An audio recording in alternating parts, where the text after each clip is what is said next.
Ang Diyos na Ama natin. Napapaligiran tayo ng maraming tao na nagpapatutuo tungkol sa pananampalataya nila sa Diyos. Kaya talikuran na natin ang kasalanang pumipigil sa atin at alisin ang anumang hadlang sa pagtakbo natin. Buong tiyaga tayong magpatuloy sa takbuhing itinakda ng Diyos para sa atin. Ituon natin ang ating paningin kay Jesus na siyang sandigan ng pananampalataya natin mula sa simula hanggang sa katapusan.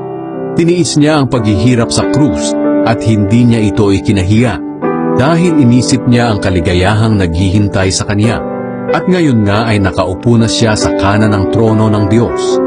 Isipin niyo ang mga tiniis ni Jesus na paghihirap sa kamay ng mga makasalanang tao para hindi kayo panghinaan ng loob. Kung tutuusin, wala pa namang pinatay sa inyo dahil sa pakikipaglaban sa kasalanan. Baka nakalimutan niyo na ang pangaral ng Diyos sa inyo bilang mga anak niya. Anak, huwag mong baliwalain ang pagdidisiplina ng Panginoon at huwag kang panghinaan ng loob kung sinasaway ka niya.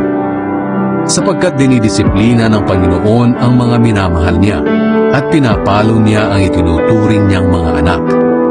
Tiisin niyo ang lahat ng paghihirap bilang pagdidisiplina ng Diyos sa inyo. Dahil itinuturing niya kayong mga anak. Sino bang anak ang hindi dinidisiplina ng Ama? Kung hindi kayo dinidisiplina ng Diyos gaya ng pagdidisiplina niya sa lahat ng anak niya, hindi kayo mga tunay na anak, kundi mga anak sa labas. Kahit ang mga ama natin dito sa lupa ay dinidisiplina tayo.